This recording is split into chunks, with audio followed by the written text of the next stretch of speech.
তোমাদের সাথে আজ একটা ফুলকপির অন্যরকম রেসিপি শেয়ার করব। যদি ফুলকপি খেয়ে খেয়ে একদম বোর হয়ে যাও তো এটা অবশ্যই ট্রাই করো। হ্যাঁ জানি ফুলকপির সিজন এখন নয়, এখন উঠে যাওয়ারই সময়, তো এটাই আমাদের বাড়ির শেষ ফুলকপি, তাই ভাবলাম এটাকে অন্যরকম বানাই।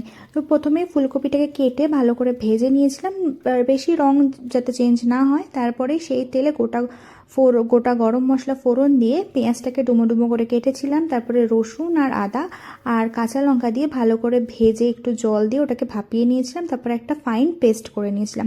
তো সেই মিক্সিং জারেই কাজু, পোস্ত আর টক দই দিয়ে আর একটা পেস্ট বানিয়ে রেখেছিলাম। তারপর কড়াইতে সাদা তেল দিয়ে গোটা জিরে, শুকনো লঙ্কা, তেজপাতা ফোড়ন দিয়ে ভালো করে ভেজে নিয়ে সেই যে পেস্টটা বানিয়েছিলাম দিয়ে দিয়েছিলাম। তারপরে কষিয়ে নিয়ে সমস্ত গুঁড়োর মশলা যেমন হলুদ, লঙ্কা, জিরে দিয়ে আরেকটু কষিয়ে নিয়েছিলাম। তারপরে দিয়ে দিয়েছিলাম কাজু, পোস্ত আর টক দইয়ের যে পেস্ট সেটা। তো সেটা দিয়েও ভালো করে কষিয়ে যতক্ষণ না তেল ছেড়ে আসবে ততক্ষণই কষাবো। তারপরে দিয়ে দেবো ভাজা ফুলকপিগুলো।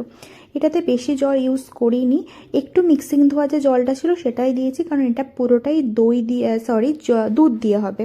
তো ভালো করে কষিয়ে একটু ঢাকা চাপা দিয়ে রেখে তারপরে দুধ দিয়ে দিয়েছিলাম। বাস তারপরে নুন মিষ্টি দিয়ে তোমাদের স্বাদ মতো নামিয়ে দেবে। বাস আমাদের রেডি কিন্তু ফুলকপির রোস্ট। এটা রুটি, লুচি, পরোটা সবার সাথে জয়, একবার ট্রাই করো।